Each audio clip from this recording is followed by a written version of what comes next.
नमस्कार शिक्षक साथियों, जैसा कि आपको पता है कि कल जो है राज्यकर्मी बनने वाली नियमावली पे मुहर लग गई है। तो उस नियमावली के बाद नियोजित शिक्षकों के लिए 6 श्रेणियां निर्धारित की गई है और प्रत्येक साल 3% न्यूनतम इंक्रीमेंट दिया गया है। देखिए, राज्यकर्मी बनने से 11,000 तक का लाभ होगा।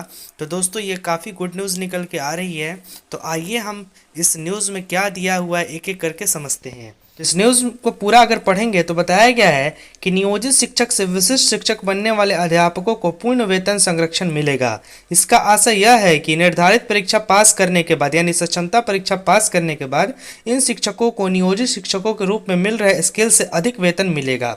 नियमावली के तहत आगामी 20 साल के वेतन सैलरी का स्केल भी तय कर दिया गया है।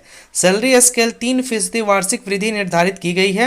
वित्तीय जानकारों के मुताबिक नियोजित शिक्षकों को राज्यकर्मी का दर्जा मिलने के बाद सक्षमता परीक्षा पास करने के बाद नए प्राइमरी के शिक्षक में वेतन में अधिकतम 11,000 तक का फायदा होगा। सर्वाधिक बढ़ोतरी बेसिक में होगी। देखिए, पीआरटी में सबसे ज़्यादा फायदा हो रहा है अकॉर्डिंग टू न्यूज़, और सबसे ज़्यादा बढ़ रही है बेसिक्स भी। देखिए, बहुत लोग कह रहे हैं कि इस राज्यकर्मी में एनपीएस का लाभ नहीं मिलेगा। मैं शुरू से ही बता रहा हूं कि राज्यकर्मी बन गए यानी एनपीएस आपको मिलेगा। आज न्यूज़ में भी आ गया है। देखिए, एनपीएस का लाभ अभी तक नियोजित शिक्षकों को ईपीएफ मिलता था।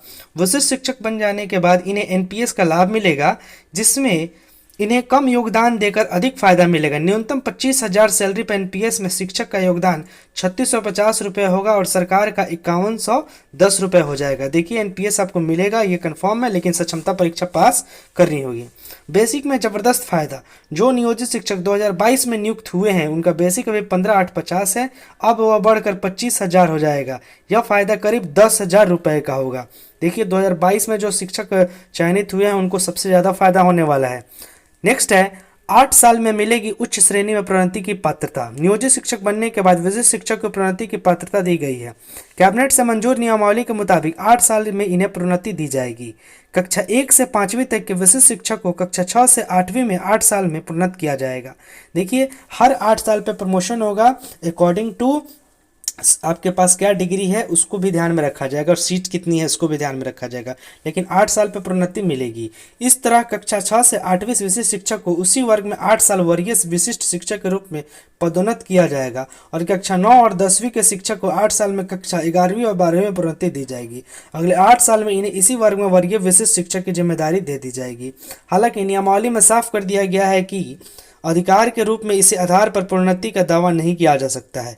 प्रोन्नति विभाग की नीति के हिसाब से होगी। जहां तक स्थानांतरण का सवाल है, विशिष्ट शिक्षक बन जाने के बाद इन शिक्षकों के तबादले हो सकेंगे। इन्हें राज्य में कहीं भी स्थानांतरित किया जा सकेगा। प्रारंभ नियम 4 के अनुसार सक्षमता परीक्षा में शामिल होने के समय 3 जिलों की प्राथमिकता मांगी जाएगी। सक्षमता परीक्षा में इन्हें मेधा क्रमांक के आधार पर इनके द्वारा चुने गए जिले प्राप्त होंगे। देखिए, आपका 3 जिला चुनेंगे, उस 3 जिला में आपका जो मार्क्स आएगा उसके आधार पर आपको जिला दिया जाएगा। अगर ज़्यादा मार्क्स आता है तो आपका प्राइमरी जिला फर्स्ट डिस्ट्रिक्ट दिया जाएगा, उससे कम आता है तो सेकंड, उससे कम आता है तो थर्ड। अन्यथा रैंडमाइजेशन के आधार पर जिले आवंटित किए जाएंगे।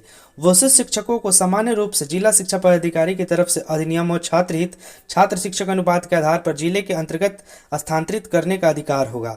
इसके बाद इन्हें तय अवधि के बाद स्थानांतरित भी किया जा सकेगा। खास बात यह होगी कि प्राथमिक निदेशक और माध्यमिक निदेशक इन शिक्षकों जिलों के बाहर भी स्थानांतरित कर सकेंगे। हालांकि इस तरह के तबादले में सार्वजनिक हित शामिल होनी चाहिए। देखिए, आउट ऑफ डिस्ट्रिक्ट भी तबादला हो सकता है।